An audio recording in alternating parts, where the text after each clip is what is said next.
What would you do if you woke up 90 years too early on a ship drifting through the void? Would you choose to die alone or steal someone else's life just to survive? Today's movie asks the ultimate ethical question, so strap in for a terrifying journey into deep space.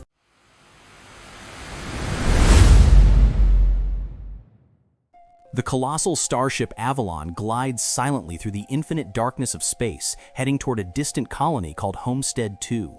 On board are 5,000 passengers and 258 crew members, all locked in a deep hibernation for the long voyage. While passing through a dense meteor field, the ship's shields collide with a massive asteroid, sending a shockwave through the hull. This violent impact causes a critical power malfunction, triggering a catastrophic error. One passenger pod wakes up far too early. Jim Preston jolts awake, only to be greeted by a cheerful hologram telling him he has slept for 120 years and will arrive in 4 months.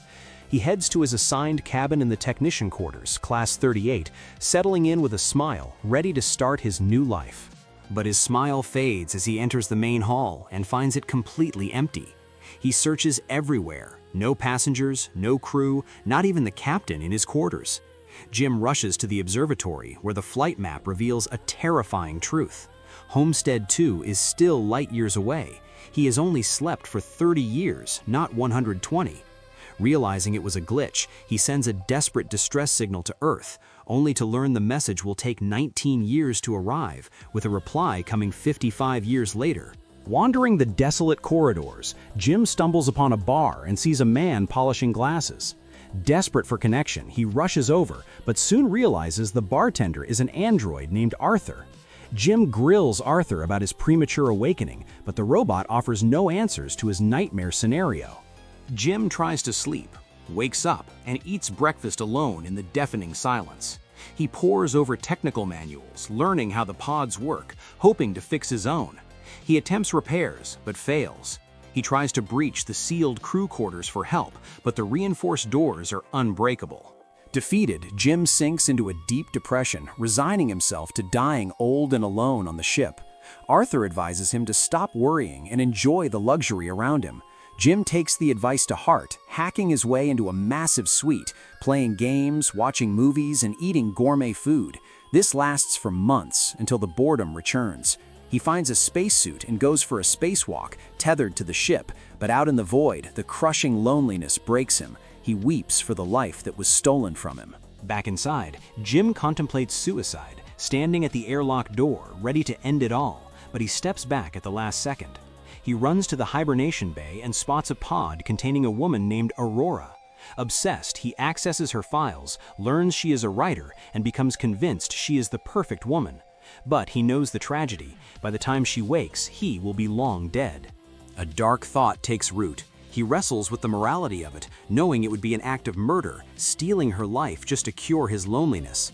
He tries to resist, but after a year of isolation, he breaks. He sabotages her pod, triggering her waking sequence, and flees the scene.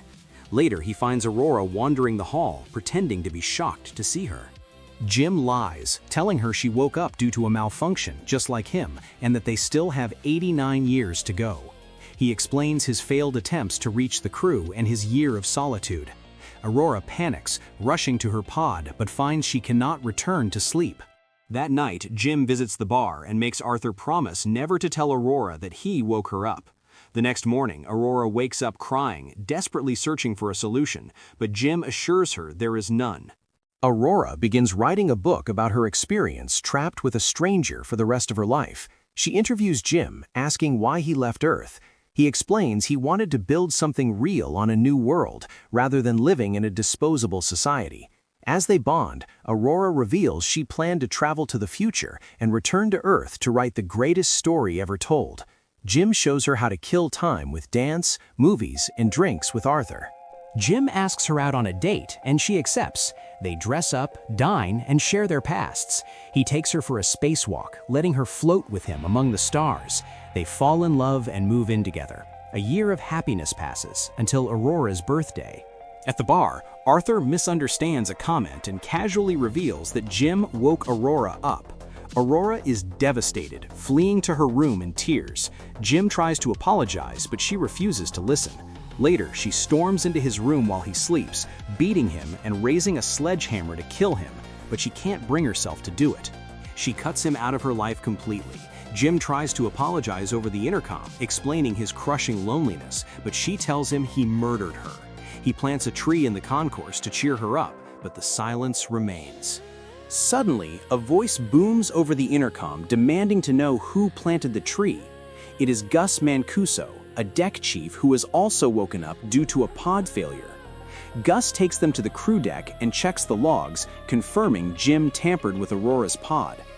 Gus tells Aurora that a drowning man will drag someone down with him, asking her to understand Jim's despair. The ship begins to fall apart.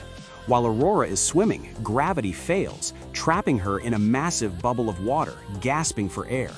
Jim is thrown around his room until gravity slams back on. Gus gathers them, revealing the ship is dying and will never reach its destination. They head to engineering, but Gus collapses. A medical scan reveals Gus has over 600 disorders caused by his pod failure. He is dying. He gives Jim his ID bracelet, granting him access to the whole ship, and tells them to take care of each other before he dies. Jim and Aurora rush to save the ship, finding Arthur malfunctioning and destroying the bar. They disable him and reach the reactor room, discovering hull breaches venting atmosphere. Aurora is nearly sucked out, but Jim saves her. They replace a damaged computer module, but the reactor is overheating and needs to be vented manually from the outside. Jim suits up, giving Aurora the command bracelet, knowing he might not come back. Aurora begs him to stay, realizing she can't live without him. Jim goes out to the vent door, which must be held open manually. He yells at Aurora to pull the lever to save the 5,000 passengers. She pulls it, and a blast of fire vents into space, blowing Jim away and snapping his tether. Aurora sees him drifting and goes out to retrieve him. She drags his lifeless body back inside and rushes him to the autodock. Using Gus's ID override, she initiates resuscitation and brings him back from the dead. Later, Jim holds a space burial for Gus. He discovers the autodock has a function to put one person back into hibernation and offers it to Aurora. She refuses, choosing to spend her life with him. Jim proposes to Aurora in the bar, and she accepts. 88 years later, the passengers wake up to find the ship's grand concourse transformed into a lush, vibrant jungle. They listen to Aurora's voiceover reading her book about the life they built together among the stars. If you enjoyed this recap, please hit that like button, subscribe, and turn on notifications so you never miss a video. And for today's question, if you were in Jim's shoes, would you wake her up to save yourself, or would you choose to die alone? Let me know your thoughts in the comments below. Thanks for watching.